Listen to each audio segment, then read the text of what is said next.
I'm Poonam with SLC TV. Thanks for watching Capital City News.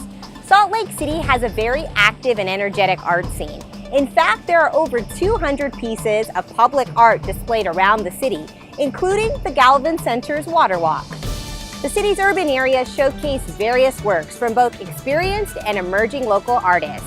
We hope you get a chance to experience local art while out and about in the community this summer.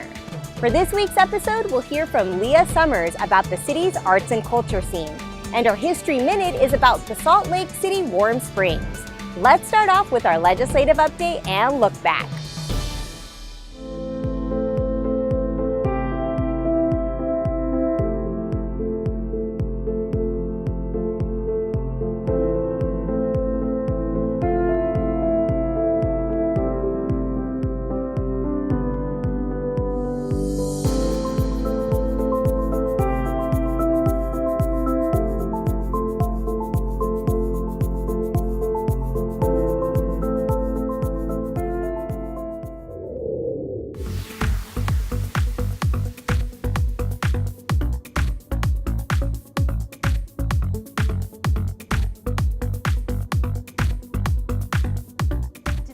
Had the official opening for the University to Downtown Bikeway, which is a simple paint-only bikeway connecting between the University of Utah and downtown.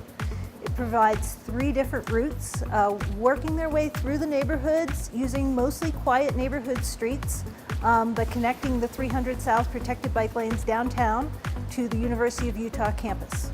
Well, it's nice to finally have a route that connects the whole way. We've had the 300 South bike lanes and we've had the 200 South bike lanes. Well, eventually the vision is to connect to the intermodal hub.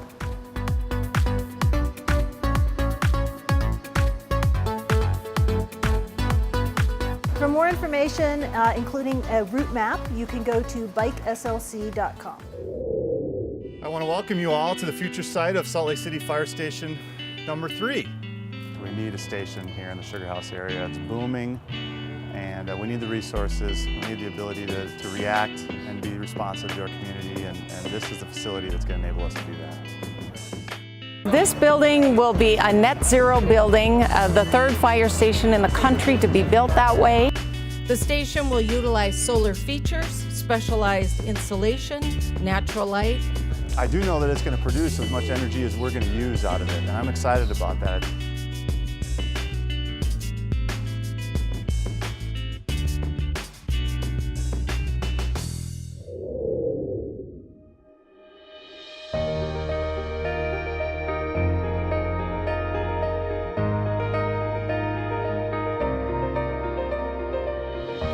For over 25 years, the Downtown Farmers Market has been a leader in sustainable efforts, not only to grow a local food culture and economy, but also in its efforts to develop a sustainable future for our communities. Some of those efforts have been leading the way at recyclables and compostables that they've led here.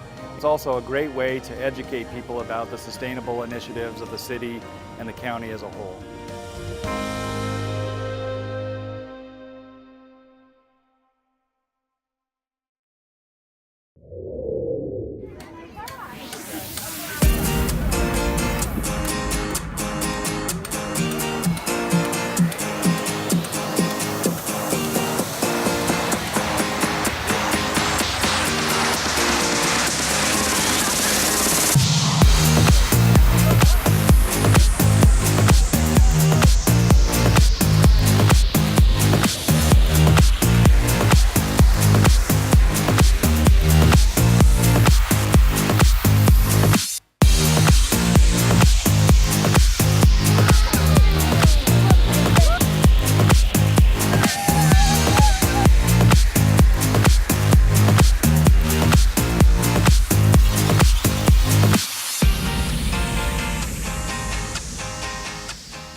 For this week's interview, we'll hear from Lia Summers, Salt Lake City Mayor's Senior Advisor for Arts and Culture.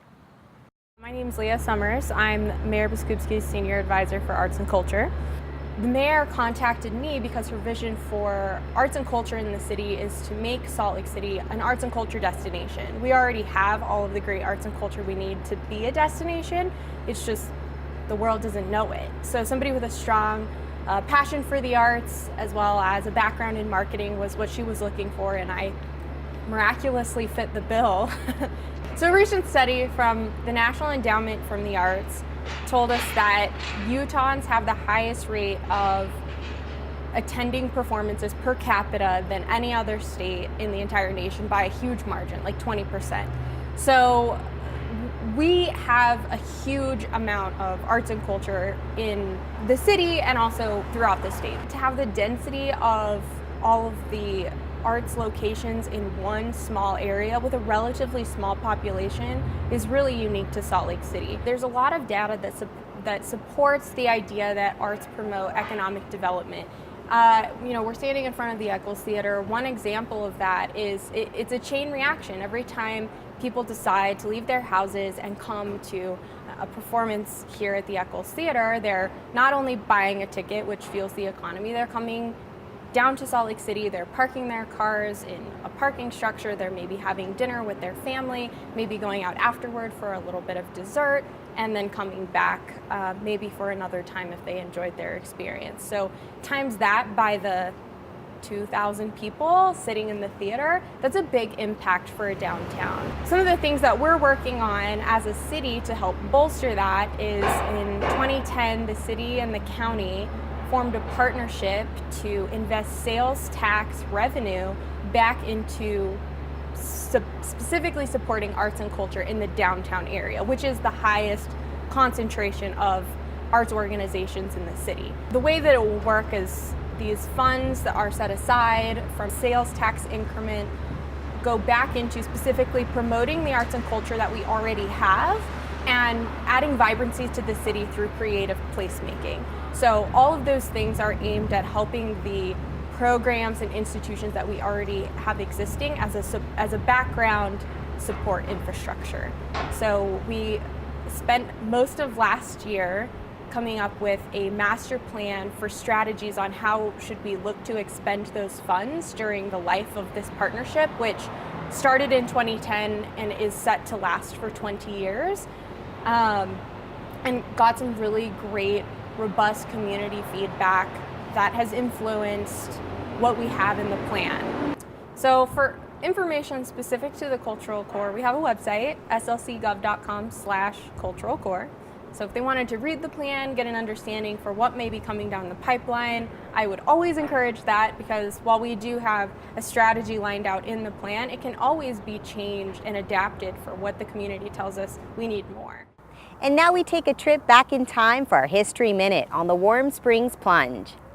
Long before the Mormon pioneers arrived in the valley, the warm springs on the north end of Salt Lake were in use by the Shoshone, Utes, and Paiutes. When the pioneers arrived, though, they quickly developed bathing facilities over them and used the warm springs as a social gathering spot. In 1850, an adobe building was built over the springs to create an indoor spot for women to bathe and an outdoor swimming spot for men. The building was also a social hall dedicated by Brigham Young as the first spot for dancing in the new city. In 1921, Salt Lake City took over the management of the Warm Springs and gave it the name the Warm Springs Municipal Bath. They built a new building over the spot and piped in water from the nearby springs for the pools to be used inside. In 1932, they changed the name to the Warm Springs Plunge to attract more visitors. The Warm Springs Plunge remained popular until the mid-1970s, when the facility couldn't attract enough of a crowd to stay open. The building closed and the pools were drained. By 1983, the building would reopen as the Children's Museum of Utah. In the early 2000s, the Children's Museum closed and relocated to the Gateway. Since then, the building stands vacant in the middle of Warm Springs Park, waiting for restoration. That's it for another episode of Capital City News, your connection to Salt Lake City government. This summer, when you're out and about, be sure to check out the local artwork, including the International Peace Gardens, where you can enjoy art from around the globe. Thanks for joining us, and please tune in next time. For SLC TV, I'm Poonam Kumar.